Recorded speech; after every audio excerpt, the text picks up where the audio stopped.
unboxing and review of Real Drama Monster High doll named Claudine Wolf. She is in the black and white version here, which makes me think so much of Shadow Ghouls. This is like her Shadow Ghoul, like evil self. To me, that's how she is to me. But yeah, I'm super excited to get into this doll, unbox her, all the good stuff.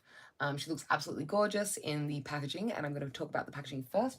And then I have a really busted version of the packaging, which she will be coming out from. So yeah, I'm going to open up this one because the packaging is, you know, it's crushed, and I will be keeping my nice one in box. So both of their screenings are actually pretty decent. She does have a little bit of a squashed face on my inbox doll. I'll show you what I mean. My out of box doll, her face is pretty decent. She's not the worst, but I feel like she looks a little bit like squashed face at the bottom, like she has a larger forehead than Claudine actually has. It might just be that her hair is done in a certain way in this one though, because in this one, I don't think she looks that different, but her hair looks like it's pushed downwards a bit more. I think it might just be the way her hair is in the top one. Anyway, this is the one that's going to come out of the box though, because I mean, I'm not going to keep this one in box because her packaging is busted. So let's talk about her. She looks absolutely gorgeous. I'll start from the top of the packaging. We'll work our way down. So we've got the Monster High logo in like a little shiny finish, and you'll notice that a lot of the details on the box do have that kind of shiny finish, and then a lot of them don't, depending on, you know, the item. So we have these cobwebs in the background and some stars, 1, 2, 3. And then on the front here, it just says Monster High Real Drama. It says movie poster inside, and that's a little arrow pointing to, I guess, the picture of the doll herself as she looks in the poster. So this is the poster, and that's how she looks in the poster. So it's like it's pointing at the poster, being like, this is what she looks like inside in the poster. Anyway, we have this one's like got cobwebs up the top here. They're all the same in the packaging, just like different colors and different images. So instead of like Draculaura's image, this one will have Claudine's, and then on Frankie's it'll just be the same thing in Frankie's colors. So Claudine's color is obviously purple because she's a purple girl. We've got some purple stars up here, and Real Drama's written in purple font because it's Claudine's doll. We've got some cobwebs coming down here, and they kind of wrap around to the side of the box, and same on the other side. We have these Hollywood lights down the side coming to a little piece of film which has all these little close-ups from the poster done by Darko Dark, who is the artist. It says Mattel 6+ down here, and it says Claudine Wolf here. Really, really cute. The sides are both the same. They just have the cobwebs at the top, and then we have this kind of like Art Deco style presentation down the side, which reminds me of cobwebs as well, just because of the way it's done. It's very like 20s to me. On the back, we have a beautiful picture of Claudine and a little cobweb up the top. This is like in a shiny kind of finish on the matte background, and then it says, "Fashion Frightmares Beware.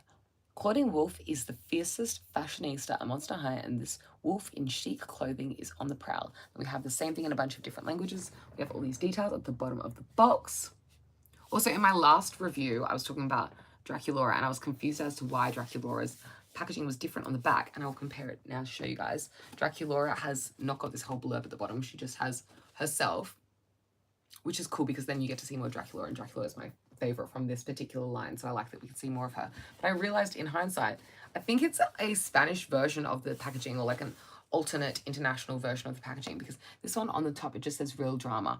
This one on the top has Real Drama, and then it says Real Drama in a bunch of different languages as well. So I'm assuming that my Draculaura that I happened to pick up at Kmart, which is the same place as this one came from, is somehow more international than the rest of the Monster High dolls that I bought from Kmart, which is interesting. But anyway, I was able to get this very accessibly at a reasonable price point. I think she was about $50 Australian, which is very reasonable for a G1 kind of doll.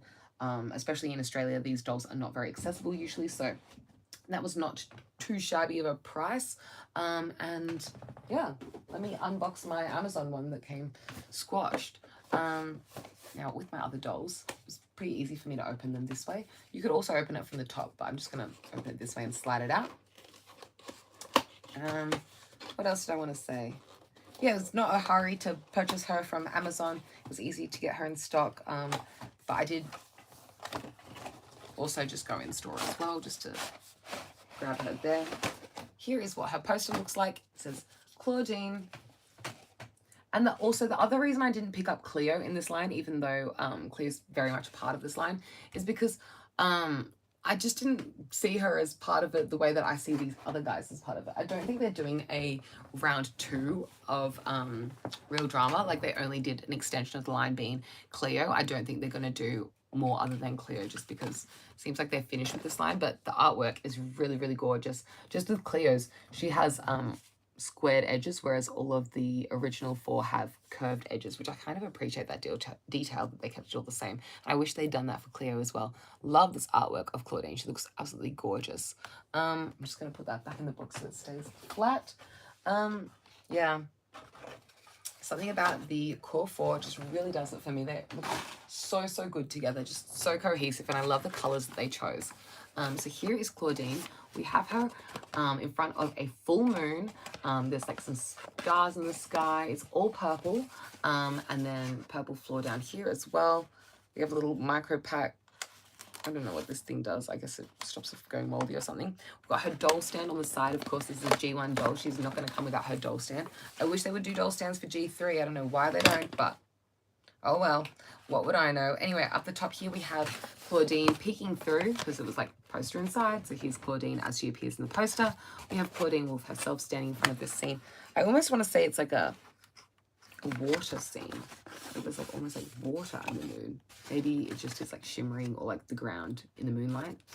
We have Claudine Wolf herself in a very spooky looking pose. We have her cat, whose name is Crescent, and then we have her mini version of her poster, which is super, super cute. We again have a little code here, 1345HF1. Interesting. I wonder why they include all these codes in the doll packaging in a way that is like so visible. Let me get out Crescent first. Actually, I just feel like getting her first this time. We have Crescent, who is a very dark gray color, which is different to the other pets, because What's It from Frankie was gray, and then we had Count Fabulous, who was black with painted details for Dracula, and now we have a dark gray Crescent. I'm excited to see what color Neptuna comes out as for Laguna, but she has painted blue. She has purple eyes, and you can see the slit in her eyes, very cat-like. Little white fangs, little silver in her ears, and that's literally it. She has very little painted details, just a very simple molded cat, but again, a classic. No qualms with that. I'm now going to unbox her in my new way, which is where I remove her hands first. And then I unbox her from the back of the box. There's a bit over here that I want to do at the front. Is there anything else? Down here, okay. She's actually not held in place by much, which is kind of confusing me, because Frankie took me ages to get out, but I feel like not only am I getting better, but these dolls are also packaged more loosely. Like, she didn't have as many bits holding her down, I swear.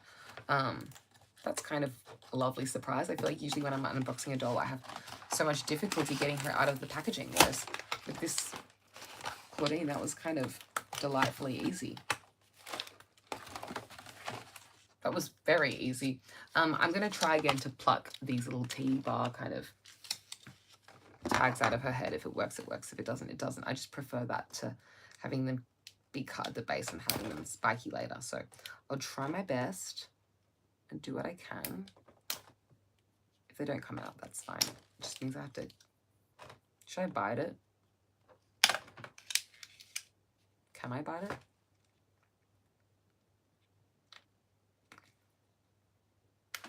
Ah, yeah, success. That makes me so happy. It's very satisfying. This is probably not the regular way to get the doll out of the packaging, but you know. Ah, another success. I'm starting to think maybe I couldn't get Draculaura's out because her hair's tied in a hairstyle. Maybe it was tighter in some way. Stunner. I was able to pluck all 3 out with my teeth. That makes me so happy. Oh, Claudine is gorgeous. She's got beautiful soft hair. I know I keep talking about the hair on this line, but it really is such nice hair on these dolls. So again, with the doll stand, we've got the translucent stand, we've got a foggy plastic kind of waist harness kind of thing, and we've got a metallic silver base that is in the same style as the others. Just a classic Monster High doll stand. Pop it all together and let's talk about Claudine, who's such a gorgeous, like she really is the fashionista. Her outfit is really nice in the black and white. Her skin tone is like slightly purpley, and I didn't really notice it on Draculaura, although I think Draculaura, now that I'm looking at her in comparison to the others, her skin probably is slightly pink. But Claudine is definitely slightly purple, and I think it's more noticeable on Claudine also because she has a darker skin tone, and they've made her skin tone darker in Real Drama as well, just so that like it carries across that she is of a darker skin tone. I'll just bring over Frankie just for a brief comparison about the shade of skin. You can tell that Claudine is a little bit darker than Frankie, so you can still see her skin tone. I don't know if this is like the best match they could have done, I'm not sure, but I think that, you know, it conveys that she is darker while still keeping her black and white. She has a little grey, lighter grey earrings. I kind of wish, because these are usually gold, no? I kind of wish they'd like electroplated them, or at least painted them silver. We have a purple streak through the front of her hair, and then we also have a purple streak underneath as well. 2 purple streaks underneath. One, no, 2 on each side. So she has the purple streak at the front, and then at her ears she has 1 here where her ear should be, and then 1 underneath at the base of her head. So in total she has 5 streaks, because it's mirrored on the other side. 1 where her ear would be, and then 1 behind where her ear would be. Her hair is like a wavy texture. I'm not sure how they expected this to turn out of the doll packaging, but I'm definitely going to boil wash that and kind of like, you know, give her a bit of a curl pattern again. Her hands are in a spooky pose. Let me like make them a bit more demure. Love the clawed hands. I don't know, she just is such a gorgeous doll. She's one of my favorites for a reason, you know, she's so nice. Her outfit is beautiful. She's got, let's talk about her face first. I like the screening.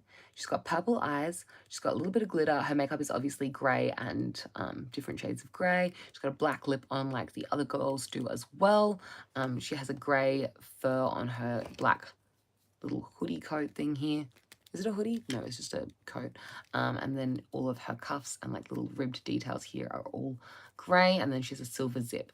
Her shirt that's usually coral is just grey again, and then she has black zebra print all over it in that kind of like almost like faux glittery texture. This is so stiff compared to mine. Mine is so much like looser with the glitter, I feel. She has her collar on.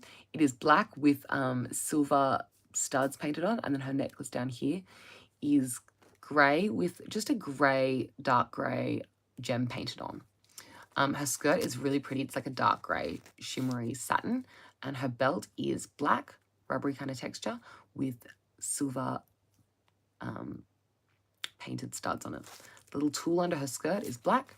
Her socks are a light grey, and then her boots are so cute. I wish we had painted details on these buckles. I really feel like they should have been, because this is usually like black with purple with gold buckles. So they should have made these identifiably silver, in my opinion. Kind of a miss on the boots, in my opinion. I don't love that. But again, they're her classic boots. The mold is, you know, I have no qualms with the mold. I just think the paint job could have been a bit better on that one. But that is Claudine there. She looks gorgeous. I do like her. She's not my favorite from this line, but she's actually quite fierce now that I'm looking at her in real life. And I think the hair makes a huge difference. And her jacket's really gorgeous in this form. I've already showed you Crescent as well, so I'm just going to show you her poster real quick, and that'll be the end of my little spiel about Claudine. I keep looking down and I'm a bit paranoid because I really want to make sure that I open the right doll. Imagine if I opened the wrong doll and opened my inbox Claudine, and then I'm left with like a really manky packaged Claudine. It was very difficult for me to find a doll of each without dints in the box, just because these boxes were like quite fragile, and obviously a lot of them were damaged in transit, and I would struggle to like order a doll online and have her arrive and be in decent condition, in my opinion. Anyway, the last thing to show you guys is the mini poster, which is literally just a smaller version of the full-size poster, which is so cute. And I'm going to frame, I think, the mini posters this way. I just think it's going to be easy to put them on a shelf. All 4 of them together. Oh my gosh, that's going to be so cute. Yeah, love these little cards. Anyway, that's all for Claudine. If you enjoyed this video, give it a thumbs up. Let me know your thoughts and comments down below. If you want to see more from me, you can subscribe to me here or on all my other social medias. I'm at EmilyTitch20. I'm most usually here or on Instagram though. Anyway, thank you so much for watching. I appreciate you spending your time with me today. Let me know in the comments down below, do you have any of the Real Drama dolls? What is your dream doll to see as Real Drama style? I really think they should have done operetta instead of Claire Denial. Operetta would have really looked gorgeous as a Real Drama doll. I would have been very, very tempted to get that version of operetta if they would have done that, because the red would have been so striking. I know I look like I'm a red fanatic because I have red hair right now, but I change my hair quite frequently. But I just think that operetta would look really, really good as a Real Drama doll. And I also think Rochelle Goyle would have been really, really chic as well, because she's already grey. And so kind of like the same concept as why I like Dracula. I really like his very simple colour scheme. And so I think it would have looked really pretty with it. Oh my gosh. It would have been like black and white and pastel pink. Oh, we missed out. Anyway, that's all. Thanks so much for watching, guys. I hope you enjoyed, and I'll catch you next time.